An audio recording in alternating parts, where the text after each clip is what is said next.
Bienvenue sur Romano Énergie. Zéro pétrole, 100% déchets, 100% Europe. Ici, nous analysons l'avenir des carburants avec des données vérifiables. Bonjour, je suis l'avatar de Grégory et aujourd'hui, nous allons parler d'une décision que beaucoup de dirigeants de transport sont en train de prendre. Renouveler leur flotte longue distance, électrique ou carburant de synthèse. C'est probablement l'une des décisions les plus coûteuses de la prochaine décennie. Et beaucoup se trompent, pas par incompétence, parce qu'on leur cache des données. Nous allons les mettre sur la table, toutes, avec leurs sources. Accroche, le contexte pour les dirigeants. Si vous êtes dirigeant d'une entreprise de transport, d'une flotte logistique ou responsable d'achat véhicules, ce qui suit vous concerne directement. Vous êtes sollicité par des constructeurs qui vous vendent un camion électrique longue distance. On vous parle de zéro émission à l'échappement, de subventions, d'images RSE, d'avenir.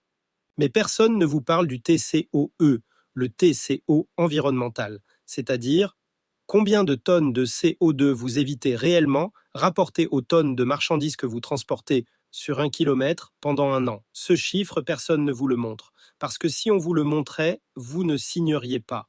Nous allons le calculer ensemble, pas avec nos données, avec celles de Concawe et de l'IFPEN, des organismes indépendants, dont l'outil est public, gratuit et intégré sur notre site. Commençons. Point 1. L'efficacité énergétique, l'analogie de la 208. Avant de parler camion, parlons voiture. Parce que si ça ne marche pas sur une voiture, ça ne marchera pas sur un camion. Prenez deux Peugeot 208 strictement comparables. Même taille, même usage, même parcours de 100 km. La 208 électrique consomme en conditions réelles entre 15 et 20 kWh d'électricité. C'est la donnée constructeur confirmée par les tests indépendants. La 208 roulant au XTL, un carburant de synthèse issu de déchets, consomme environ 4 litres pour 100 km. Maintenant, la question clé. Combien d'électricité faut-il pour produire ces 4 litres? Environ 1 kWh par litre, soit 4 kWh au total. Pourquoi si peu? Parce que les déchets contiennent déjà l'énergie chimique. Les plastiques, les pneus, les biomasses, tout ça, c'est du carbone et de l'hydrogène qui ont déjà stocké de l'énergie. L'électricité ne fait que transformer cette matière en carburant liquide. Elle ne crée pas l'énergie à partir de rien. Résultat, à service rendu identique, 100 km parcourus, le véhicule électrique consomme environ 5 fois plus d'électricité que le véhicule roulant au XTL. 5 fois plus. Qu'est-ce que ça signifie pour un dirigeant?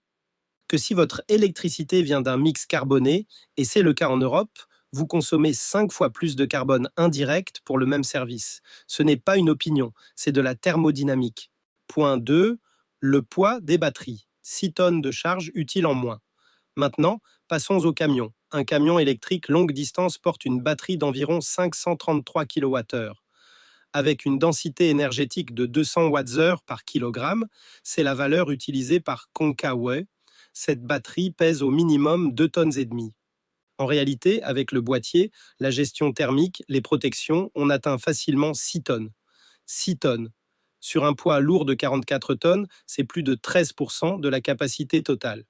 Pour un dirigeant de transport, voici ce que ça signifie concrètement.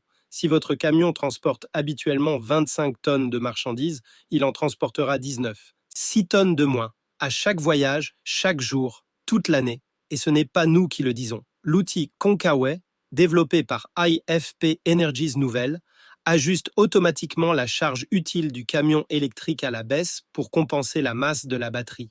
C'est intégré dans leur simulateur. Ce n'est pas un argument commercial, c'est de la physique appliquée. Qu'est-ce que ça signifie en termes d'efficacité?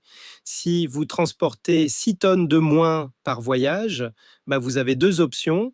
Soit vous faites plus de voyages pour livrer le même volume, soit vous mettez plus de camions sur la route, plus de voyages, c'est plus de kilomètres, plus d'énergie consommée, plus de coûts. Plus de camions, c'est plus de conducteurs, plus de véhicules à acheter, plus d'assurance. Dans les deux cas, votre coût par tonne-kilomètre utile augmente. Point 3, le temps de recharge des heures perdues. Troisième élément, le temps. Un camion longue distance roule entre 120 et 150 000 km par an. Son modèle économique repose sur un fait simple. Il doit rouler, pas attendre. Un plein de XTL prend 5 minutes.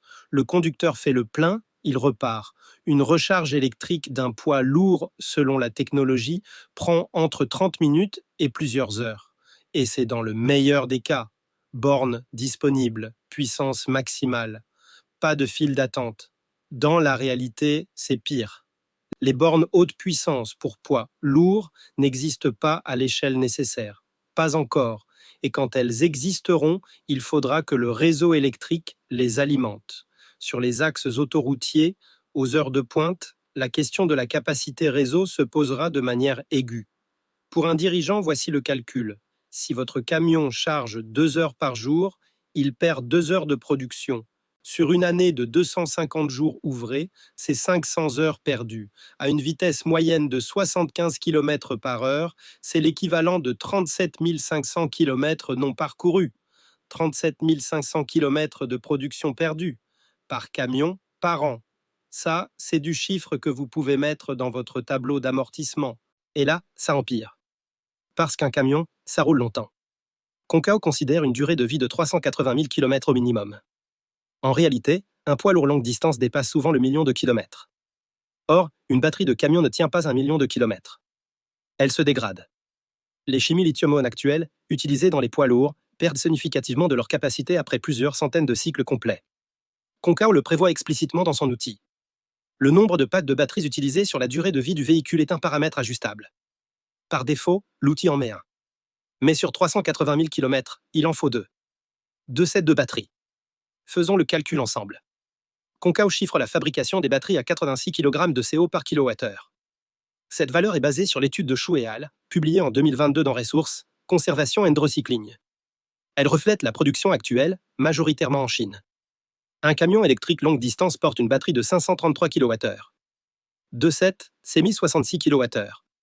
1066 multiplié par 86, 91 676 kg de CO. Soit 91 tonnes de CO. 91 tonnes de CO. Rien que pour fabriquer les batteries. Avant que le camion n'ait parcouru un seul kilomètre utile. Pour donner un ordre de grandeur, 91 tonnes de CO, c'est l'équivalent de 45 allers-retours Paris-New York en avion. Ou 18 voitures européennes moyennes circulant pendant un an. Pour un camion censé décarboner le transport. Ça, personne ne vous le dit quand on vous vend un camion électrique. Et l'électricité qui charge la batterie, elle n'est pas verte par défaut. Concao utilise le mix européen moyen, 334 g de CO par kWh. Cette valeur provient de l'étude de Scarla et al., publiée en 2022 dans Applied Energy. Elle reflète la réalité du mix électrique européen en 2019, du gaz, du charbon, du nucléaire, un peu de renouvelable. 334 g par kWh. Ce n'est pas du renouvelable pur. C'est le mix réel. Donc le camion électrique recharge sur un mix carboné. Et chaque kilomètre parcouru porte une empreinte carbone indirecte que personne n'affiche sur la facture. Pendant ce temps, un camion existant roulant au BTL Fischer-Tropsch un carburant de synthèse issu de déchets et émet des émissions de cycle de vie mesurées, certifiées ISCC, traçables, sans pétrole. Maintenant, suivons la chaîne logique ensemble. Chaque maillon aggrave le précédent. C'est cumulatif. Premier maillon, 5 fois plus d'électricité consommée qu'un camion au XTL. Donc 5 fois plus de carbone indirect si le mix n'est pas décarboné. Deuxième maillon, 6 tonnes de batterie. 6 tonnes de marchandises en moins par voyage. Donc moins de tonnes kilomètres utiles par trajet. Troisième maillon, temps de recharge. Moins de voyages par jour. Donc moins de tonnes kilomètres utiles par jour. Quatrième maillon, un second set de batterie en cours de vie. 91 tonnes de CO de fabrication. Donc un pic d'émissions incorporé qui s'ajoute au bilan. Cinquième maillon, le tonnage annuel s'effondre. Les tonnes kilomètres utiles par an s'effondrent. Le dénominateur du ratio s'effondre. Et c'est là que ça devient catastrophique. Parce que le seul critère qui compte, le critère Concao, le critère IFPEN, le critère que tout dirigeant devrait regarder avant de signer, c'est les grammes de CO équivalent par tonne kilomètre utile. En anglais, GCOQ per tonne kilomètre.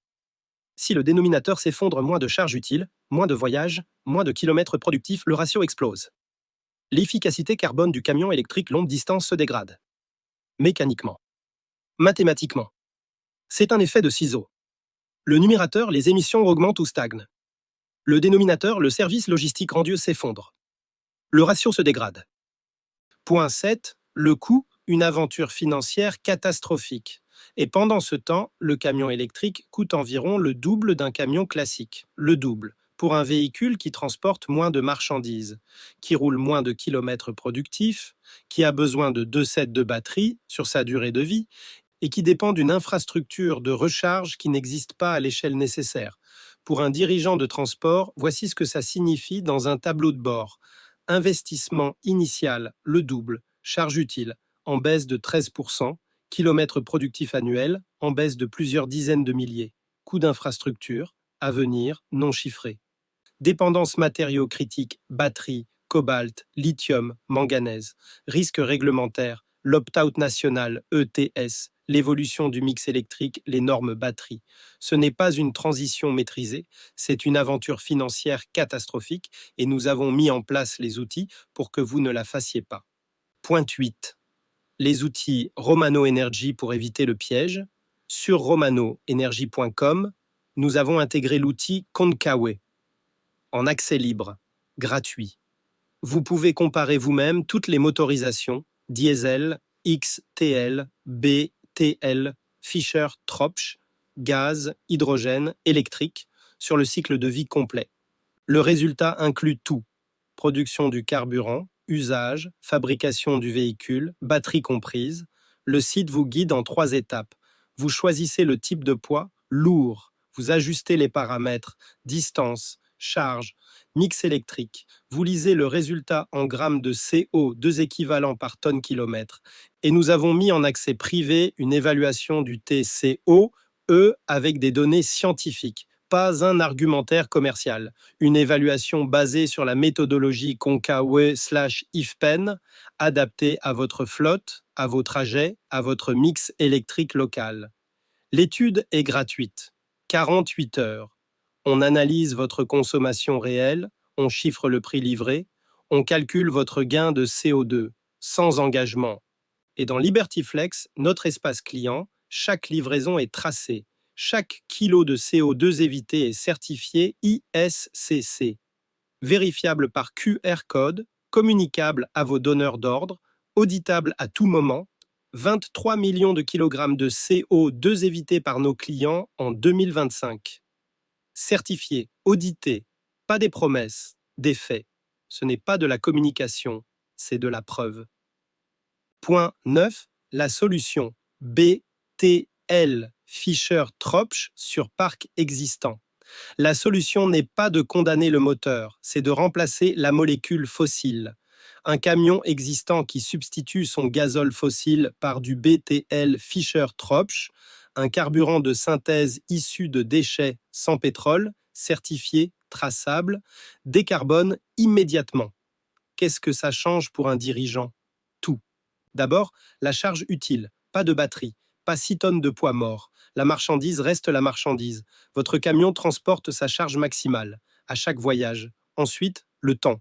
Un plein de XTL prend 5 minutes. Pas de recharge, pas de borne à attendre. Votre conducteur fait le plein et il repart. Votre productivité ne change pas. Ensuite, l'investissement. Zéro.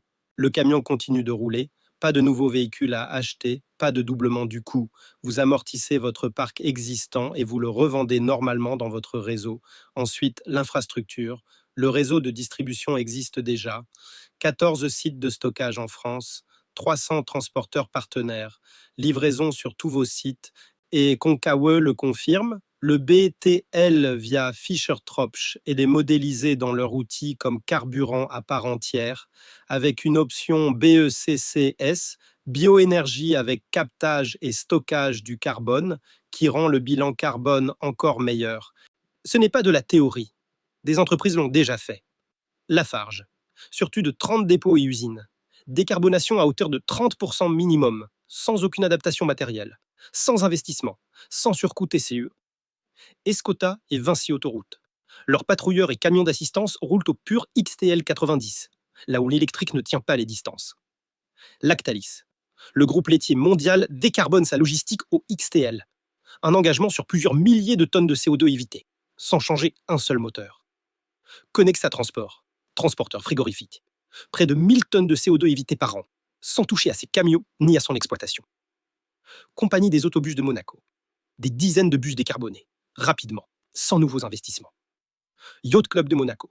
40 navires décarbonés. 700 tonnes de CO2 évitées dans la plaisance en 2025. Ces entreprises n'ont pas attendu un renouvellement de flotte. Elles ont substitué le carburant. Et elles ont décarboné immédiatement. Le TCUE du BTL Fischer-Tropsch sur parc existant est structurellement supérieur à celui du camion électrique longue distance. Ce n'est pas une opinion, c'est un fait physique, mathématique, confirmé par un outil indépendant et démontré par des clients réels. Si vous êtes dirigeant et que vous hésitez, voici ce que vous devez retenir. L'électrique est indispensable sur certains usages. Distribution urbaine, tournée courte, retour quotidien au dépôt. Personne ne le conteste. C'est pertinent et c'est utile. Mais le long courrier, c'est autre chose. Et sur le long courrier, le camion électrique est une aventure financière catastrophique. 5 fois plus d'électricité, 6 tonnes de charge utile en moins, des heures de recharge, 2 sets de batterie, 91 tonnes de CO2 avant le premier kilomètre. Il existe une alternative, immédiate, mesurable, certifiée, sans investissement, sans risque. Le BTL Fischer-Tropsch issu de déchets sur votre partie distant. Ne condamnez pas le moteur. Remplaçons la molécule fossile. Allez vérifier vous-même. L'outil CONCAWE est sur notre site, en accès libre. L'évaluation TCE est en accès privé. L'étude est gratuite, sous 48 heures. Les chiffres parlent d'eux-mêmes. Ils sont sur votre site. Abonnez-vous pour suivre chaque semaine nos analyses techniques sur les carburants de synthèse, la transition énergétique et les innovations industrielles. Retrouvez l'analyse complète dans notre article inutile, dont le lien est dans la description de cette vidéo. Retrouvez nos dossiers, nos études et nos actualités sur romanoenergie.com. Romano Énergie, zéro pétrole, 100% déchets, 100% Europe. Chez Romano Énergie, nous ne suivons pas les tendances. Nous analysons les faits.